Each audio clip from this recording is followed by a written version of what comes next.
Pertempuran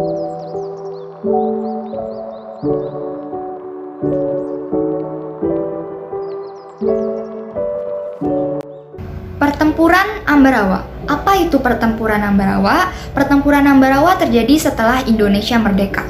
Pertempuran Ambarawa terjadi pada tanggal 20 Oktober dan berakhir 15 Desember 1945 antara pasukan TKR dan pemuda Indonesia melawan pasukan Inggris. Apa yang melatar belakangi peristiwa ini?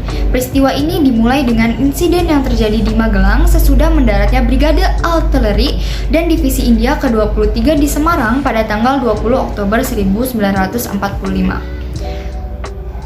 Kedatangan sekutu diboncengi oleh NICA, Netherlands Indies Civil Administration. Nah, ternyata kedatangan sekutu diboncengi oleh NICA. Kedatangan bangsa sekutu awalnya diterima baik oleh bangsa Indonesia. Akan tetapi, setelah diketahui ada NICA di dalamnya, sikap rakyat Indonesia berubah menjadi mencurigai dan bermusuhan. Nah, bukannya mengurus tawanan perang, pasukan sekutu ini malah ngebebasin tawanan perang dan itu menimbulkan kemarahan bagi rakyat Indonesia. Pertempuran Ambarawa terjadi karena sekutu ingkar janji pada kesepakatan. Akhirnya terjadi pertempuran Ambarawa pasukan TKR melawan sekutu. Pada tanggal 20 Oktober 1945, tentara sekutu di bawah pimpinan Brigade Bedel mendarat di Semarang dengan maksud untuk mengurus para tawanan yang berada di Jawa Tengah. Namun ketika pasukan sekutu dan NICA telah sampai di Ambarawa dan Magelang untuk membebaskan para tawanan tentara Belanda, namun tawanan tersebut dilengkapi dengan senjata sehingga menimbulkan kemarahan kepada pihak Indonesia. Pada tanggal 26 Oktober 1945, pecah insiden Magelang yang berkembang menjadi pertempuran antara TKR dan tentara sekutu. Pada tanggal 2 November 1945, insiden itu berhenti setelah kedatangan Presiden Soekarno dan Brigadir Jenderal Bettel di Magelang. Mereka mengadakan perundingan gencatan senjata dan tercapai kata sepakat. Yang pertama, pihak sekutu tetap menempatkan pasukannya di Magelang untuk melakukan kewajibannya melindungi dan mengurus evakuasi light prisoners war and interners atau tawanan perang dan interniran sekutu. Yang kedua, jalan raya Magelang sampai Ambarawa terbuka bagi lalu lintas Indonesia sekutu, dan yang terakhir, sekutu tidak akan mengakui aktivitas NICA dalam badan-badan yang berada di bawahnya.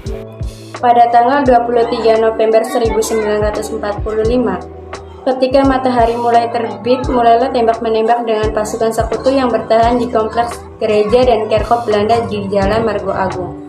Pasukan Indonesia terdiri dari Yon Imam Adrongi, Yon Soeharto, dan Yon Sugeng.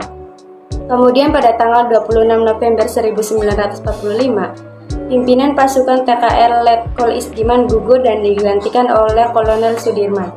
Kolonel Sudirman langsung memimpin pasukannya yang menggunakan taktik gelar supit urang.